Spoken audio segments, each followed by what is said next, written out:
Welcome to the Pinecrest Business Association Member Spotlight. I'm Jennifer Gerson of MPS Credit Union, and today I'm joined by Crystal Van Orsdel from Van Orsdel Funeral Homes. Thank you for joining me today. Thank you for having me. Oh, I'm glad to have you. So tell us about Crystal. We all know about Van Orsdel. We'll get into Van Orsdel, but give us a little history about Crystal. So my name is Crystal Van Orsdel Marchant with Van Orsdel Funeral and Cremation Services.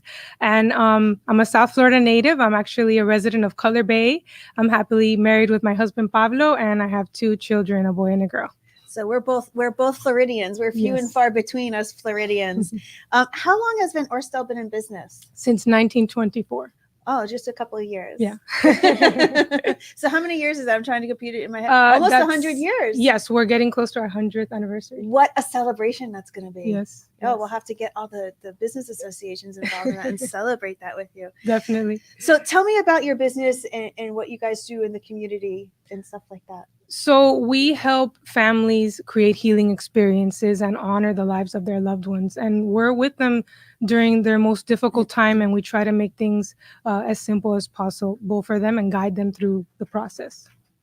Being through it myself, I lost my sister 5 years ago, and it's such a painful and stressful time that you need special people like yourselves to guide you through it. Yes. Especially when there's no pre-planning involved and there's so many decisions that you're trying to make that you're wondering, is this what they would have wanted? And are we doing the right thing? And what is the right thing? And there's so many choices and you're bombarded with so much stuff that it's wonderful to have families like you to guide us through those processes. Thank you. Thank you. How did you decide you wanted to go in the business? So as a little girl, I always went with my father to the funeral home. Of course. And he always used to tell me to make myself useful. So whether it was making I can picture your dad saying that. Whether it was making photocopies or opening the door for families or serving coffee, he told me to serve the families.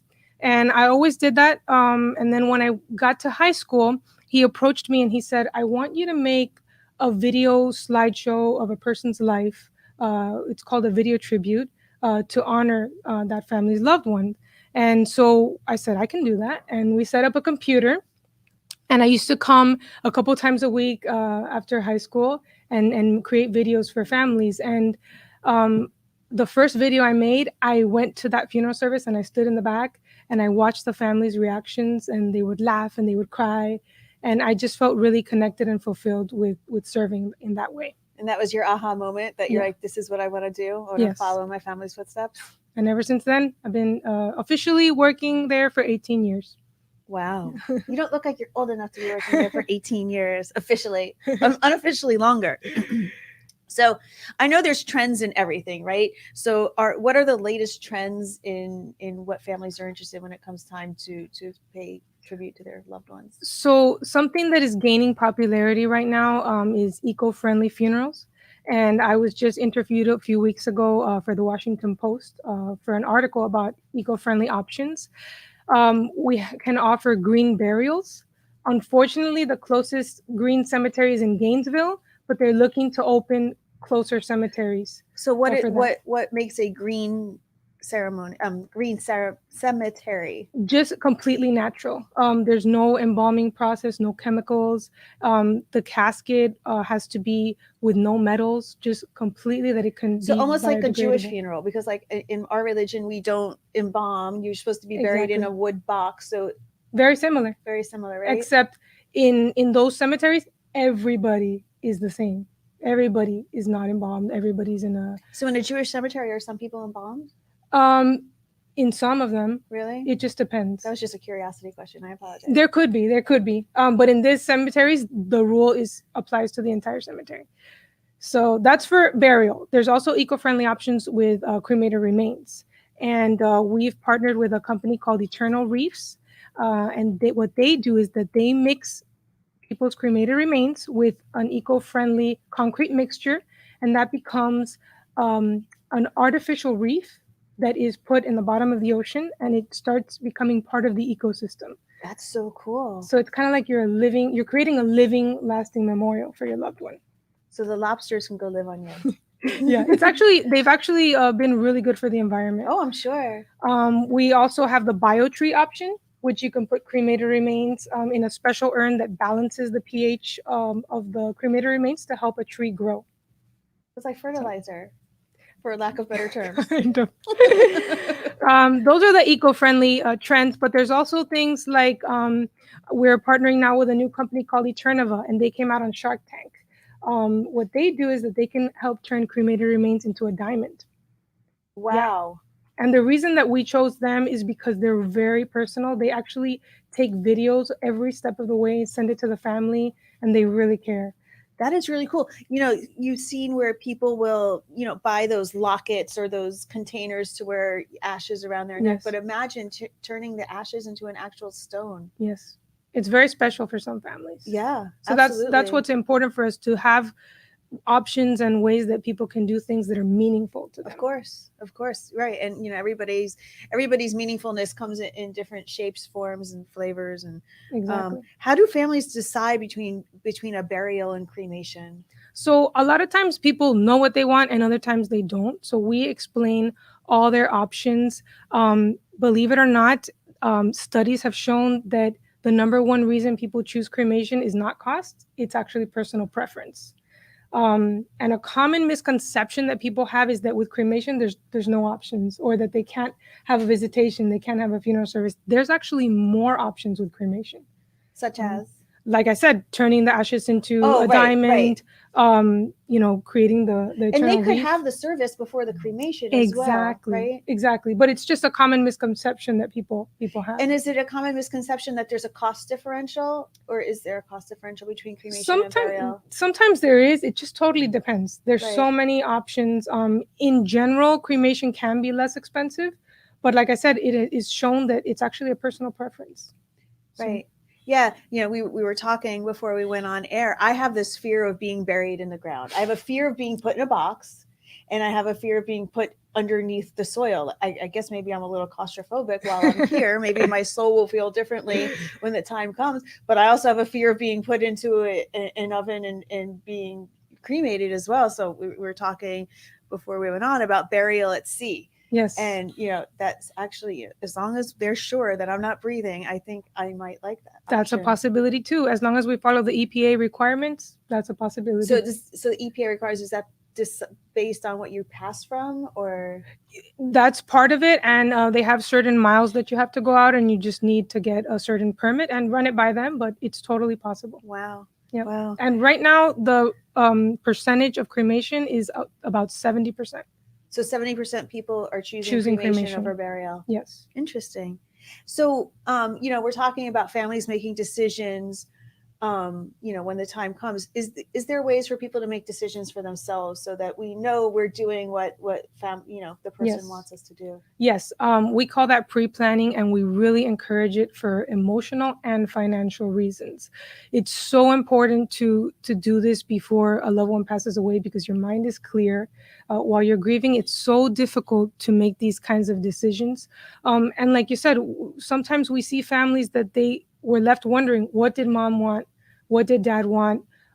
It can even lead to arguments. It does. Yeah. And so it's so much better when you sit with your family, you tell them your wishes, and you also have to consider theirs, because the funerals are for the living. They're the ones that need that as part of their healing process. Yes. So when families do that, we document everything for them, and we also encourage prepaying, because it has a financial, it helps financially. We lock in the cost. So if you pay for your funeral and merchandise services today, and it goes up 10 years down the road, the price doesn't go up. Yeah, a lot of people don't take into consideration the cost of a funeral. It's costly. Exactly. And it depends on what you select, but if you do it now, it's definitely going to be less expensive than 10, 20, 30 years down the road. Like everything, their costs go up for everything goes up. Yeah. So it's very good emotionally and financially. We really encourage it. And we have pre-planning counselors that are trained for this, and they can either sit down in person with you, or even go through things through email or packages that people can purchase? Like if they went online, is there package A, B, and C that people could just click and if they already have their mind made up and don't feel they need the counseling? There are simple packages available online. When you want something more complicated or complex, then we always encourage you to discuss that with a professional. But that we do have simple packages available online that you can choose. So you can make it as simple or as, complex or ornate as you wish your last wishes to be, obviously. Exactly. We have people that just want a simple cremation, and we have people that want a whole celebration of life. We still always encourage the value of ceremony for healing. So even if you have a simple cremation, we encourage gathering, even at home with your friends and family. Of course, it's part of the healing and grieving process that you need to go through. Exactly. The big thing looming over everything that we've been talking about the past year and a half, COVID. Yes. So how has COVID changed things? It obviously has probably changed. In the beginning, I remember reading how if it was a COVID patient, there was different rules and regulations that you had to do. Is that all still in place? Yes, it's all still in place. We take all the precautions necessary, and we are definitely live streaming a lot of our funeral services right now. Still. Did that stop and it's back, or have you been doing it continued. That we always had this option available. And we used it very rarely, maybe if a family member from another country wanted to see it. But now we're live streaming about 70% of our services, and we have fewer people at the ceremony, but sometimes we've even had hundreds of people online watching the funeral and commenting. Well, I think it's also expanded for, and this goes into all, whether it's a celebration of life, all the weddings, bar mitzvahs, funerals. Zoom or the live streaming of these events has allowed more people to attend that wouldn't have been able to attend. And I think that's something that's going to stay. I agree. A couple months ago, I helped a lady that her husband passed away, and she was very high risk, so she couldn't have many more people there at the cemetery with her. So I live streamed with her from the cemetery, and we had about 50 people online commenting, encouraging her, and they were able to kind of be there with her and give her that support while not physically being there. And are those live streams recorded so the family has it? Yes. That's nice. That's a nice touch. And they can be private, where people can have a password that is only given by the family, or they can be open to the public. That's whatever the preference of the family is. Very nice. And are there any other changes because of COVID that you've seen besides the uptick in having to prepare funerals? A lot of online arrangements. Just a lot of people are now wanting more to just conduct all the arrangements over the phone and through email, e-sign all the documents, and just show up to the funeral service.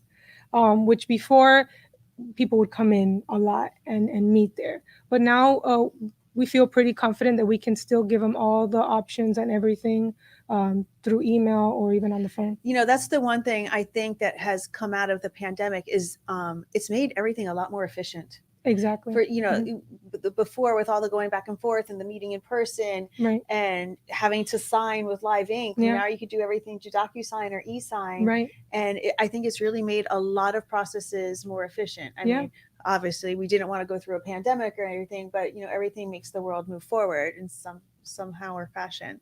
But so what makes Van Orsdel special, or what makes you unique from other companies? So we are one of the few funeral homes that is still family owned and operated, and we really care about the families. We can sit and take the time with them. We always tell our funeral directors and our staff that everyone should be treated like family, and we really go the extra mile to personalize the services.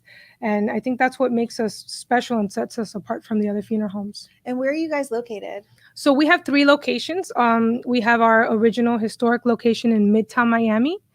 We have another location in Coral Gables, and our largest location is in Kendall. And where can people find you for more information? What's your website? It is www.vanorsdel.com. And your phone number? 305-271-1222. And I would imagine you're very calming. So I imagine that, and I love your logo. I know you guys redesigned it like a year ago, right before COVID. I remember talking about it. And even the logo, I don't know, for some reason, it's just drawn to my eye is drawn to it. It's just very peaceful. Thank you. Thank you. That was the goal. You made it. You made it happen. Thank you for joining me today. I think we learned a lot. And if people are interested in pre-planning, please reach out to Crystal or any of the other family members that are at Van Orsdel. They would be happy to help you with your pre-planning needs. And Yes. It really does make a difference, because when you're planning this, when you're distraught and sad and grieving, it's so hard to plan. Yes. I've been there. I don't ever want to have to go through that again. And so yeah, take advantage of that to save your loved one's emotional being, and also save a little bit financially if you lock in the prices. You never know what tomorrow brings. That's so true. It's always great to pre-plan. On a happier note, tonight we are joining forces with the Palmetto Bay Business Association, and we are having an after-hours networker where you can join us from 6 to 8 at Pig Floyd Barbecue on 168th and Old Cutler. Awesome. Everybody local knows where this place is. It's fun. The food is great. The first drink is on us. Light Bites will be there. We hired a DJ. We're going to have line dancing. It's going to be a super fun night. Wow. So there's always a great breeze there, so don't worry about the heat. And today, for some reason, God is on my side, and it's not scorching outside today. So please join us tonight. If you want more information on the Pinecrest Business Association, go to pinecrestbusiness.com. Our next luncheon is Tuesday, September 21st. We will be celebrating the 25th anniversary of the Village of Pinecrest, so don't miss that. Wow. We've got great speakers lined up. Evelyn Greer will be there. Gary Matzner, our current Mayor Joe, will be speaking. We'll have the schools there. We have a lot of great things lined up. And we're also going to be doing a taste of Pinecrest. So we're going to have several restaurants that are catering. Nice. It's one not to be missed. So mark your calendar for September 21st. There will be more details to come. Join us tonight if you're free. It's the last night before school. It's the last Thursday before school. Next week, we're all going to be bound at home doing homework, right, Crystal? Yeah. God, it's coming. In one way, I'm so looking forward to summer being over, because we run around so much more, and I'm looking for the consistency in the schedule. But oh my gosh, homework is coming. I know. Thank you again for joining me. Thank you for having me. Of course. Thank you for watching. Thank you to the Miller brothers for hosting us every week, and we'll see you again next week. Bye-bye, everybody. Hope to see you Bye. tonight.